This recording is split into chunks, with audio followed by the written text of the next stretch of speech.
20 ವರ್ಷಗಳ ಹಿಂದಿನ ಶನಿವಾರ ಮಾರ್ನಿಂಗ್ ಕ್ಲಾಸ್ ಹಾಫ್ ಡೇ, 8ರಿಂದ 12, ಆಮೇಲೆ ಹಾಲಿಡೇ.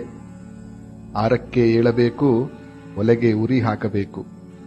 ರೆಡಿಯಾಗಿ ಕೈ ಮುಗಿದರೆ ತಿಂಡಿಗೆ ಕಾಫಿ ಬನ್ನು. ಸ್ಕೂಲ್ ಬ್ಯಾಗ್ ಭಾರ ಕಮ್ಮಿ, 3 ಬುಕ್ಕು 1 ಪೆನ್ನು. ಕುಕ್ಕಿ ಸೆಣೆದು ನೀಲಿಯಲ್ಲಿ ಹೆಜ್ಜಿ ಹಿಂಡಿದ ಬಿಳಿ ಸಮವಸ್ತ್ರ. 8ನೇ ಕ್ಲಾಸಲ್ಲಿ ಹೊಲೆಸಿದ್ದು 2 ಇಂಚು ತುಂಡಾಗಿದೆ. ಹೊಲಿಗೆ ತೆಗೆಸಿ ಇಸ್ತ್ರಿ ಮಾಡಿಸಿದರೂ ಅಲ್ಲಲ್ಲಿ ಸವೆದೋಗಿದೆ. ಚುಮು ಚುಮು ಚಳಿಯಲ್ಲಿ ಸೈಕಲ್ ಏರಿ ಹೊರಟರೆ ಎಳೆ ಸೂರ್ಯನು ಹಿಂಬಾಲಿಸುವನು, ಜಡವೆಲ್ಲ ಕಣ್ಮರೆ. ಶಾಲೆ ಬಂತು, ಅಬ್ಬಾ ನೋಡಲೆಷ್ಟು ಚಂದ. ತಿಳಿ ಮಂಜಲ್ಲಿ ಎಳೆ ಬಿಸಿಲಲ್ಲಿ ಮಿಂದ ಹಳೆ ಕಟ್ಟಡದ ಅಂದ.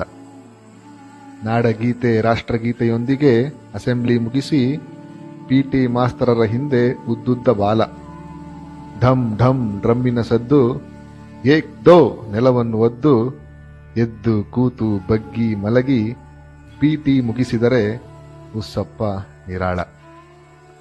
ಕ್ಲಾಸು ಪಾಠ ಅಷ್ಟಕ್ಕಷ್ಟೇ, ಗುರುಗಳಿಗೆ ಹಾಫ್ ಡೇ ಮುಗಿಸುವ ತವಕ. ಪಬ್ಲಿಕ್ ಎಕ್ಸಾಮ್ ಓದ್ಕೊಳ್ರೋ, ರಿವಿಷನ್, ಹರಟೆ, ಗ್ರೂಪ್ ಸ್ಟಡಿ. ಕೊನೆಯ ಬೆಲ್ಲಿನ ಸದ್ದಿನೊಂದಿಗೆ ಎಲ್ಲರೂ ಹೊರಹೋಗಲು ರೆಡಿ. ಶಾಲೆಯ ಕಾಂಪೌಂಡ್ ಹೊರಗೆ ತಳ್ಳೋ ಗಾಡಿಗಳ ಸಾಲು ಸಂತೆ. ಮನೆಯಲ್ಲಿ ಕಾಡಿ ದೇವರ ತಟ್ಟೆ ಕಾಸಿನಲ್ಲಿ ಕದ್ದು 1 ವಾರದಲ್ಲಿ ಕೂಡಿಸಿಟ್ಟ 5 ರೂಪಾಯಿ ಪಾಕೆಟ್ ಮನಿ. ಚುರುಮುರಿ, ಸೀಬೆಕಾಯಿ, ಮೇವಾಡ್ ಐಸ್ ಕ್ರೀಮ್ ತಿಂದು ಉಳಿದಿದ್ದು ಬರೀ ಎಂಟಾಣಿ. ಕೊನೆಗೊಂದು ಕ್ರಿಕೆಟ್ ಮ್ಯಾಚು.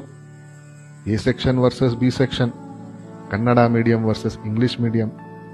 ಬೆಟ್ಟಿಂಗ್ ಪಂದ್ಯ ಗೆಲ್ಲಲೇಬೇಕು, ಶಾಲೆಯಲ್ಲಿ ಮುಂದಿನ ವಾರ ತಲೆ ಎತ್ತಿ ಓಡಾಡಲು. 10 ರೂಪಾಯಿ ಹಾಕಿದವ ಮಧ್ಯಮ, 5 ಹಾಕಿದವ ಕೆಳ ಮಧ್ಯಮ, ಏನೂ ಹಾಕದವ ಬಡವ. ಶ್ರೀಮಂತರ ಯಾರೂ ಇಲ್ಲ ಆಟಾಡಲು. ದುಡ್ಡು, ಕಾಸು, ಜಾತಿ, ಬಣ್ಣ ಯಾವುದರ ಇರಲಿಲ್ಲ ಪ್ರತಿಷ್ಠೆ.